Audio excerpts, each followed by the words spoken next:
Welcome to Munchkin Storytime. The title of this story is Disney Fairies, Secret of the Wings, A Perfect Match. Pixie Hollow is unlike any other place. The seasons exist side by side all year long, but the warm weather fairies were told not to go into the winter woods where the winter fairies live. It was simply too cold for their warm fairy wings. Most of the warm weather fairies listened, all except one. It was a busy day in Pixie Hollow. All the Tinker fairies were making snowflake baskets to be delivered to the winter fairies. That should be enough to finish the baskets, Tinker Bell said, dropping off a batch of leaves. Once all the baskets were done, snowy owls would fly them to the winter woods. Tink wished she could go to the winter woods too.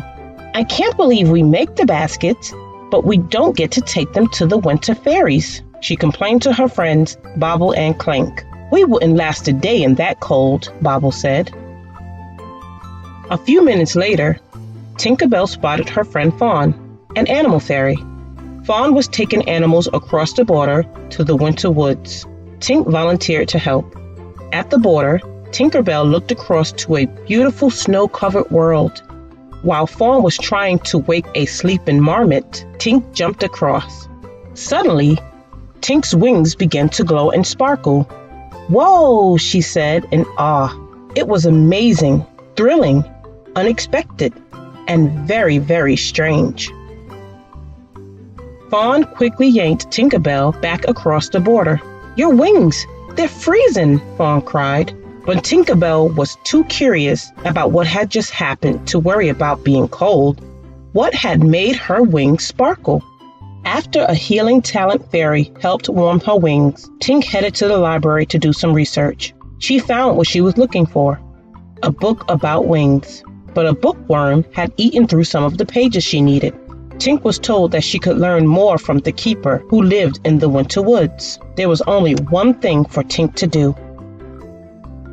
First, Tinker Bell cut a warm winter coat out of a fuzzy leaf.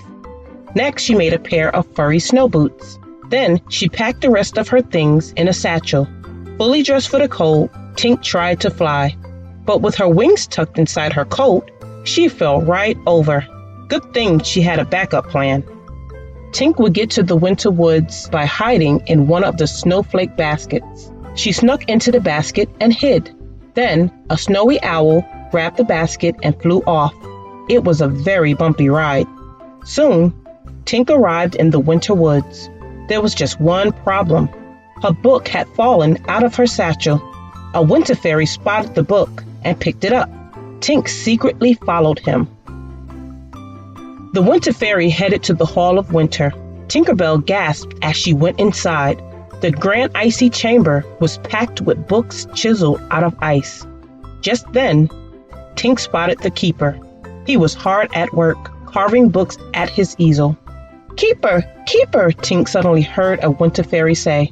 "The most amazing thing happened. You've got to tell me what it means." "My wings, they actually lit up," the winter fairy explained. Her name was Periwinkle. "And it's happening again." Just then, Tink's wings began to sparkle too. She tossed her coat aside and stepped forward in surprise.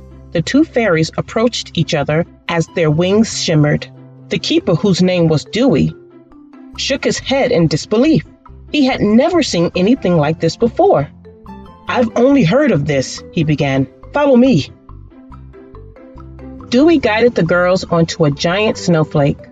When a ribbon of light passed through Tink and Perry's wings, an image of a baby laughing projected onto the icy wall.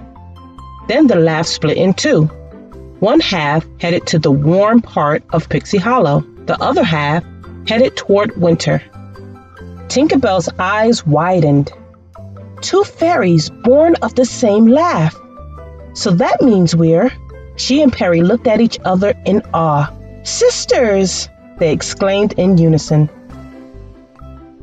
The sisters couldn't wait to learn all about each other. They had a lot of catching up to do.